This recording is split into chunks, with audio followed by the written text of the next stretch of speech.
Primeira coisa quando alguém briga, né? Ou alguém se decepciona. Ah, então aquela pessoa na verdade não era isso. Então no fundo aquele dia que ela fez aquilo era por causa disso, não era. Então a gente desmerece todo um passado por causa...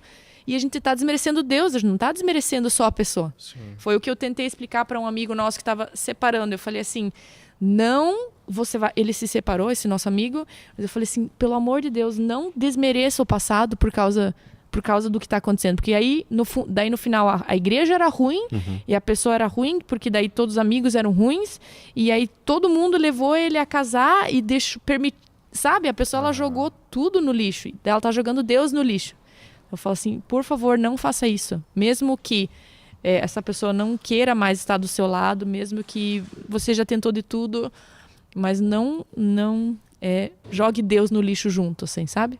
Porque aí você vai pegando aqueles montes de pedras e dizendo, não, na verdade, Deus não fez a gente vencer essa batalha. Foi coisa da minha cabeça. E aí tua vida, ela vira uma vida de incredulidade, né? Sim, eu acredito muito na máxima também de que a arrogância, ela precede a ruína. Então, a falta de humildade, ela vai te corromper na sua perspectiva, um monte de coisa. E muitas vezes a arrogância na sua vida, ela vem por uma alta identificação com o ego. Porque, cara, se tu tá pelo teu casamento mesmo, qual que é o problema de você se desculpar, de você entender por uma outra perspectiva, de você ver que talvez estava errado, ou simplesmente buscar pela resolução do problema em vez de querer estar certo.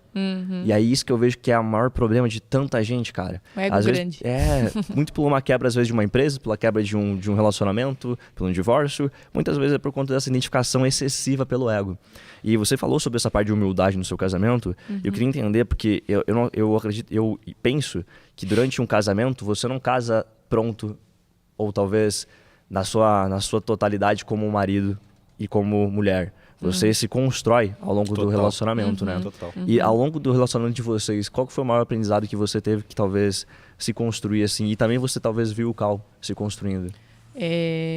O Cal, ele tem um temperamento totalmente oposto ao meu. Então é muito fácil de eu dizer assim, ele tá errado, eu tô certa, no sentido assim, porque a perspectiva religiosa que eu tinha, ela ainda mais se acentua porque ele não tem medo de confronto, ele gosta de confrontar, gosta de falar, e eu sou o contrário, não gosto de confronto. Sim. Então, eu acredito assim que a capacidade que você tem, como é que eu posso dizer? Você tira o foco em estar certo e você foca que você está construindo algo. Sim. Por exemplo, assim, né? Eu lembro que uma vez a gente foi numa... A gente era essa comunidade pequena e a gente brigava muito.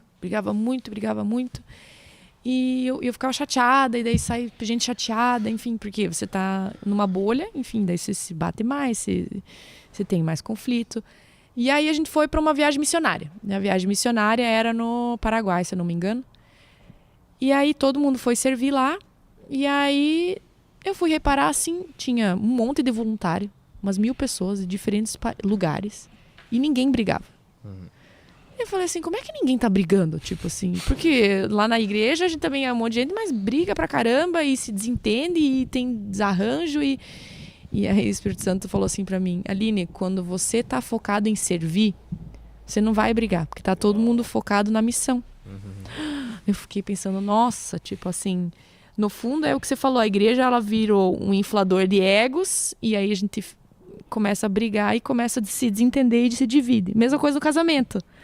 Quando a gente não tá focado em servir, e eu digo assim, servir numa missão maior de construir algo que é o reino de Deus, né? Perfeito. Você consegue fazer isso na sua casa. Você consegue fazer isso num lugar fora, mas você consegue fazer isso na sua própria casa.